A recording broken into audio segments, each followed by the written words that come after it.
Life has a funny way of throwing you curveballs when you least expect it. I'm Andrea, a PR manager who spent more time in boardrooms than in the dating scene. At 35, my life was a testament to hard work and late nights, not romantic dinners or weekend getaways. But then Michael walked into my life, or more accurately, into my project meeting. Michael was the kind of guy you noticed the moment he entered a room, not because he tried to be the center of attention, but because of his quiet confidence. He was representing our new client, and from our first handshake, I felt a spark that was hard to ignore. We spent weeks working closely, and I found myself looking forward to our meetings more for the chance to chat with him than the actual work. It was crazy. Here I was, a woman who prided herself on her independence, getting butterflies over a business partner. One evening, as we were wrapping up, I made a spur-of-the-moment decision. "Hey, Michael, fancy grabbing dinner?" My treat. We can celebrate the project's progress. It was a lame excuse, but it was all I could come up with. Michael raised an eyebrow, a small smile playing on his lips. "Dinner, huh? Sure, why not? But let's make it fair, my treat next time."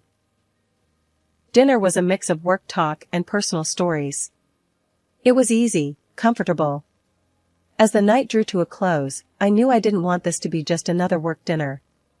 Gathering all my courage, I blurted out, "Michael, I'm going to be straight with you. I like you. More than just a business partner." There was a moment of silence. Michael looked surprised, then thoughtful. "Andrea, I'm not sure what to say. I like you too, but I've got some baggage. My ex-wife, Laura, let's just say she left a mark. I'm not sure I'm ready to jump into something new." His honesty caught me off guard. "Look, I get it. I'm not asking for a fairy tale here. How about we just see where things go? No pressure."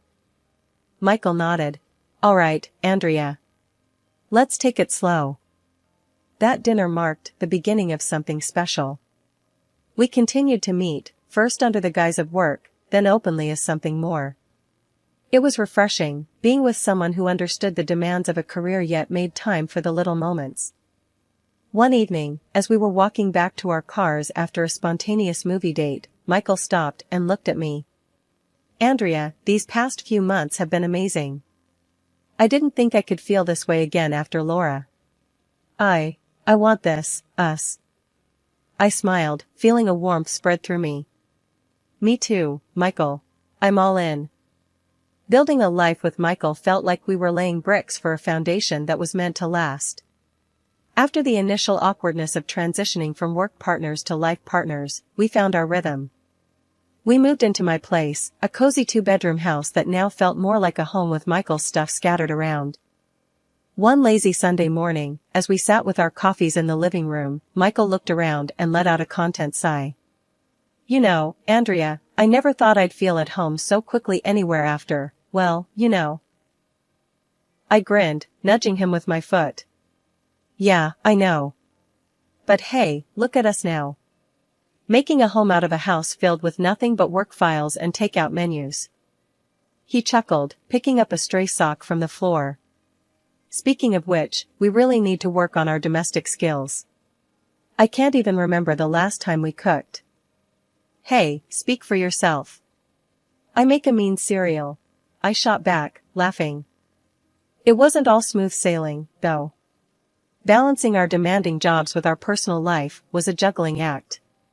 We'd often find ourselves working late, only to come home to each other, sometimes too exhausted to even talk. One evening, after a particularly grueling day, I flopped down next to Michael on the couch, burying my face in the cushions. "I'm beat. If I see one more email, I'm going to scream." Michael, laptop still open on his lap, glanced at me and closed it with a snap. "That's it. We're taking a break this weekend. No work, no emails. Just you, me, and maybe a little adventure." I lifted my head, intrigued. "An adventure, huh? What did you have in mind?" He wiggled his eyebrows. "How about a road trip? Just hit the road and see where we end up." The idea of just driving off with no particular destination sounded perfect. I'm in. But let's make one rule, no talking about work. Deal? Deal, he agreed, and we shook on it. That weekend, we did just that. We drove to a small beach town a few hours away, spending our days exploring and our nights in a quaint bed and breakfast. It was refreshing, being away from the hustle of our daily lives, reminding us of the simple pleasures we often overlooked. Back home, as we settled into our routine again, it was clear that the little getaway had recharged us. Our conversations shifted from deadlines and meetings to plans for the future, our future. One evening, as we were cleaning up after a rare attempt at cooking dinner together, Michael turned to me, a serious look on his face. Andrea, I've been thinking.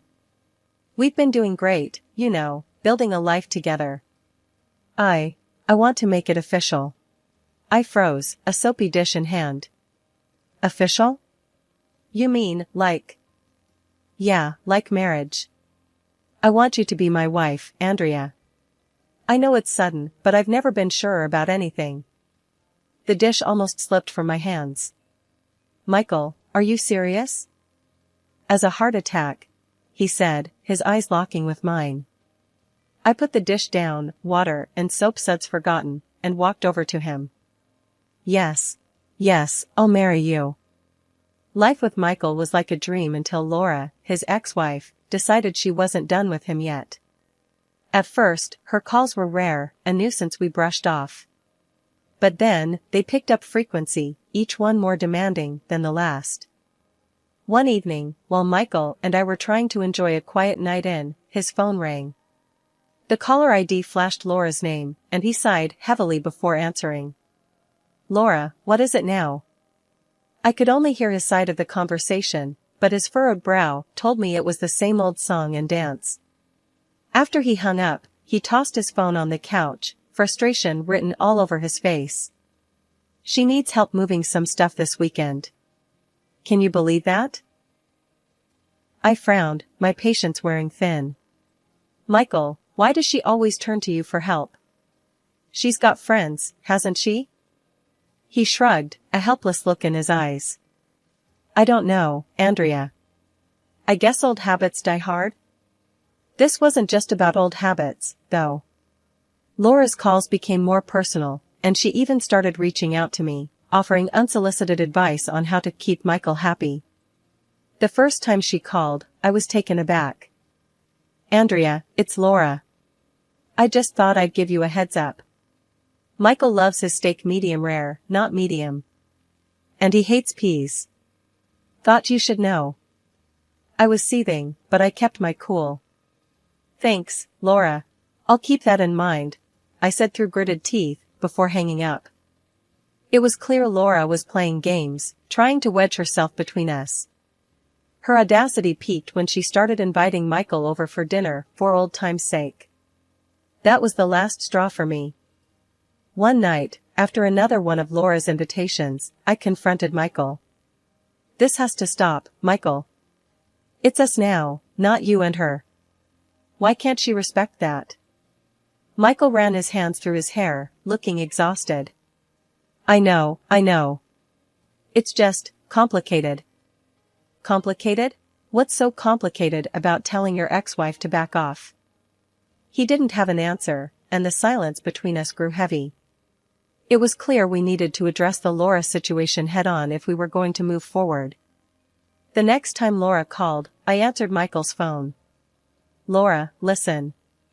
You need to stop calling. Michael is with me now. You had your chance, and you blew it. There was a pause on the other end, before Laura's voice came through, sharp as a knife. Oh, I see. So you're answering his phone now? You think you've won him over? This isn't over, honey. I clenched my teeth, anger boiling inside me. No, Laura. It is over. You need to move on and let us live our lives. We hung up, but the damage was done. Laura's intrusions had cast a shadow over our relationship, stirring doubts and insecurities we'd worked hard to overcome. It was a chilly Thursday evening when Laura's latest stunt unfolded. She called Michael, her voice shaky, claiming she was in dire need of help, something about a leaking pipe in her house. Michael looked at me, phone still pressed to his ear, uncertainty in his eyes. She says it's an emergency, Andrea. I feel like we should go, but I want us to handle this together. Are you okay with that? I was tired of her games, but I nodded. Let's do this. But we're setting boundaries today, Michael. This ends now. Armed with a resolve to end Laura's manipulations, we drove to her place. The air between us was tense, a mix of anxiety and determination. As we approached her front door, I could feel my heart pounding. Michael rang the bell, and we waited. The door swung open, and there stood Laura. She wore a revealing outfit and held a glass of wine, a stark contrast to the emergency she had described. Michael's face went from concern to furious in a second. Laura, what the hell is this? You said it was an emergency. Laura's confident demeanor faltered as she looked from Michael to me, her plan unraveling. I thought we could talk, Michael. Just the two of us. I didn't expect you to bring her. I stepped forward, my patience worn thin. Enough, Laura. Your little games end now. We're not doing this anymore. Michael is with me. You need to respect that and move on. Laura's eyes flashed with anger. Move on? How can I move on when you've taken everything from me? Michael was my husband, and you. Michael interrupted, his voice firm. I was your husband, Laura. Past tense. And I left because of your actions, not Andrea's. You need to accept that and stop this nonsense. The ride home was quiet, a time for reflection on the events that had unfolded. When we finally spoke, it was with a sense of relief and a renewed commitment to our relationship. Michael, we can't let anyone or anything come between us again. We need to be a team, always. He nodded, his grip on the steering wheel tightening. You're right, Andrea. I promise, from now on, it's you and me against the world. No more ex-wife drama. Despite the steps we took to protect ourselves, Laura's vendetta against us escalated to a public spectacle that neither Michael nor I could have anticipated. It happened on a night that was supposed to be a celebration of a significant milestone in my career. We were at a downtown restaurant, surrounded by colleagues and friends, the mood light and festive. As we raised our glasses for a toast, the sound of the restaurant door slamming open turned every head in the room. Laura stormed in, her eyes wild with anger, zeroing in on Michael and me. Without hesitation, she began yelling, her voice cutting through the chatter of the room like a knife. Michael, how could you do this to me? And you, she spat, turning her venomous gaze towards me, you homewrecker. The room fell silent, all eyes on us. I felt my face flush with a mix of embarrassment and rage. Michael stood up, his body tense. Laura, get out of here. You're making a scene over nothing. It's over between us, and it's time you accepted that. But Laura wasn't deterred. She continued, her words laced with bitterness. You think you can just replace me? I was his wife. And you, she hissed, pointing a finger at me. You're nothing but a thief. I stood up, my patience exhausted. Laura, enough. You've crossed a line. We've done nothing wrong. You need to leave, now, before we call the police. Her laughter was cold and mocking. Call the police? For what? Telling the truth? Everyone here should know what kind of people you really are. The tension in the air was palpable. My colleagues and friends looked on, some in shock, others with looks of sympathy. It was a humiliating situation, being accused and insulted in front of everyone important to me. Seeing that his words had no effect, Michael grabbed his phone. That's it. I'm calling them. You've gone too far, Laura. As he dialed, Laura seemed to realize the seriousness of the situation. Her defiance wavered for a moment, but then she turned on her heel and stormed out, leaving a trail of shocked silence in her wake. The aftermath of her outburst was a mixture of awkward apologies and whispered conversations. I tried to smooth over the disruption, but the evening was ruined. As we drove home, the weight of the public humiliation settled heavily on my shoulders. Michael, I can't believe she did that. In front of everyone. My voice was thick with unshed tears. Michael reached over, squeezing my hand. Andrea, I'm so sorry. I never wanted any of this to affect you like it has. We'll get through this, I promise. Laura's actions tonight, they've crossed a line. We'll make sure she can't do anything like this again. His words were meant to comfort, but the reality was hard to bear. Laura's relentless pursuit to disrupt our lives had reached a new low, and the thought of what she might do next was a constant shadow over our happiness.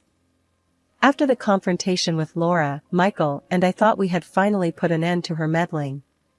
Life returned to a semblance of normalcy, and for a brief moment, we allowed ourselves to believe that the drama was behind us. However, Laura wasn't done yet, and the next phase of her vendetta against us was about to unfold in a way we never anticipated. It started one morning as I was heading out to work. I found my car covered in what looked like eggs and flour. It was a mess, and the stench was unbearable. Furious, I stormed back inside to grab Michael. Michael, you won't believe this. Come look at what's been done to my car. I shouted, my voice shaking with rage. He followed me outside, and the look on his face when he saw the car mirrored my own anger. What the? Who would do this? We both know who's behind this, I said, barely containing my fury. It's Laura. She's escalating things because we stood up to her. Michael ran his hands through his hair, frustration etched on his face. This is getting out of hand, Andrea. I'm going to call her right now and put an end to this. No, Michael. Calling her won't solve anything. She wants to provoke us. We need to think this through and not play into her hands, I countered, trying to think clearly despite the anger boiling inside me. Reluctantly, Michael agreed, and we decided to take the car to get cleaned, hoping that would be the end of it. But deep down, we both knew it was just the beginning. A few days later, things took a turn for the worse. I started receiving anonymous, threatening letters at work, each one more disturbing than the last. I showed them to Michael, my hands trembling as I handed them over. Look at these, Michael. They're getting sent to my office now. This is serious. We can't just ignore it. Michael's face darkened as he read through the letters. This is harassment. We need to go to the police. She's not just trying to scare us anymore, she's threatening your safety. The trip to the police station was a blur. We filed a report, but without concrete proof that Laura was behind the letters, there wasn't much they could do. Feeling helpless and frustrated, we returned home, trying to come up with a plan. That night, we sat in silence, the weight of the situation pressing down on us. Michael finally broke the silence, his voice low and determined. Andrea, I won't let her hurt you. We'll install security cameras around the house. If she tries anything else, we'll have it on record. The installation of the security cameras felt like a small victory, but the sense of security it brought was fleeting. Laura's next move was something we hadn't anticipated, and it hit closer to home than any of us could have imagined. It was a regular weekday when Michael received a call at work from our neighbor, informing us that someone had been lurking around our house. My heart sank as I listened to Michael relay the message. Andrea, our neighbor just called. Someone's been seen snooping around our house. I'm coming home now. We need to check the footage from the cameras. The rest of the day passed in a haze of worry and fear. When Michael arrived home, we reviewed the footage together, and there she was, Laura, unmistakable in her defiance, caught on camera trespassing on our property. Seeing her there, invading our private space, was the last straw. That's it, Michael. We have proof now. We're taking this to the police, and we're pressing charges. Michael nodded, his jaw set in determination. You're right. It ends now. She's gone too far. Our trip back to the police station, this time armed with evidence, marked the turning point in our battle against Laura. We were no longer just defending ourselves, We were taking the fight to her, ready to do whatever it took to reclaim our peace and security. After months of chaos, it all came crashing down for Laura. The day we learned about her gambling debts and her twisted plan to drag us into her mess was the day the tables turned. Michael and I were at the police station, a place that had become all too familiar, when the detective called us into his office. "Sit down, folks. We've got some news about Laura," he began, shuffling papers on his desk. "Turns out, she's knee-deep in debt. Banks are on her tail, and she's been hitting the casinos hard." Michael's expression hardened. "So, what? She thought she could shake us down to cover her losses?" "Looks like it," the detective replied. "She admitted to wanting to get back at you, Michael. Plan A was to win you back. When that tanked, she switched gears to Plan B, make your life hell, hoping you'd pay up to make it stop." I felt a mix of anger and disbelief. "And she thought this would work? That we'd just hand over cash to get rid of her?" The detective leaned back in his chair. "Desperation makes people do crazy things. But we've got her confession, and we're pressing charges. Harassment, threats, attempted blackmail. She's looking at a hefty fine, at the very least." The court day was something out of a movie. Laura, looking defeated, her lawyer whispering last-minute advice. Michael and I, standing firm, ready to see this through. When it was our turn to speak, Michael laid it all out, the stress, the fear, the constant looking over our shoulders. She tried to tear us apart, to use our past against us. But we're not her ATM. We're not fixing her mess. The judge nodded, scribbling notes. When Laura tried to play the sympathy card, the judge wasn't having it. "You exploited personal relationships for financial gain, Miss Stewart. Your actions have consequences." In the end, the gavel came down hard. After reviewing the evidence and hearing both sides, it's clear that Ms. Stewart has engaged in a pattern of harassment against Mr. and Mrs. Johnson. Such behavior cannot be tolerated. Laura's face paled as the judge continued. "Ms. Stewart, you are hereby ordered to cease all contact with Mr. and Mrs. Johnson. Any violation of this order will result in immediate arrest. Furthermore, you are to pay restitution for the damages caused, including the emotional distress inflicted." As the judge pronounced the verdict, a wave of relief washed over me. Michael squeezed my hand, a silent acknowledgement of our hard-fought victory. With the legal battles behind us and Laura no longer a shadow over our lives, Michael and I could finally breathe easy. Our home, once a battleground of stress and tension, was now filled with laughter and plans for the future. One evening, as we were curled up on the sofa with some old movie playing in the background, Michael turned to me, a soft smile on his lips. "You know, Andrea, I've been thinking a lot about us lately. About everything we've been through." I nestled closer, intrigued. "Oh yeah? And what have you concluded from all that thinking?" He chuckled, his arm tightening around me. "That we're pretty damn unstoppable together. We've weathered a storm that would have sunk most ships. Makes me think we can handle just about anything life throws at us." I couldn't help but smile at his analogy. I like the sound of that. "So, Captain, where do we sail next on this unstoppable journey of ours?" Michael's gaze turned thoughtful, his eyes locking with mine. "Well, First Mate Andrea, I was thinking, maybe it's time we expand the crew?" It took me a second to catch his drift, but when I did, my heart skipped a beat. "Are you saying what I think you're saying?" "If you think I'm saying we should start trying for a baby, then yes, you're spot on," he said, his voice filled with a mix of excitement and a hint of nervousness. The idea of starting a family had crossed my mind more than once, especially in the quiet moments when I'd daydream about our future. "Michael, that's the best idea you've ever had. I'm all in." As the weeks turned into months, our excitement only grew.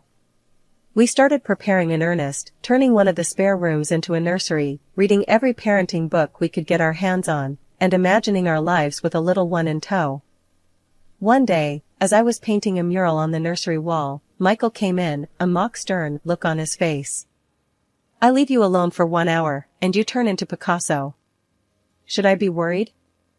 I stepped back, admiring my handiwork. Only if you don't like elephants. But seriously, Michael, can you believe this? We're really doing this. He wrapped his arms around me from behind, resting his chin on my shoulder. I can. It feels right, Andrea. Like this is exactly where we're supposed to be. And it did. Despite the roller coaster of emotions, the fears, and the excitement, it felt like we were right on track. Our journey had been anything but ordinary, but then again, we were anything but an ordinary couple.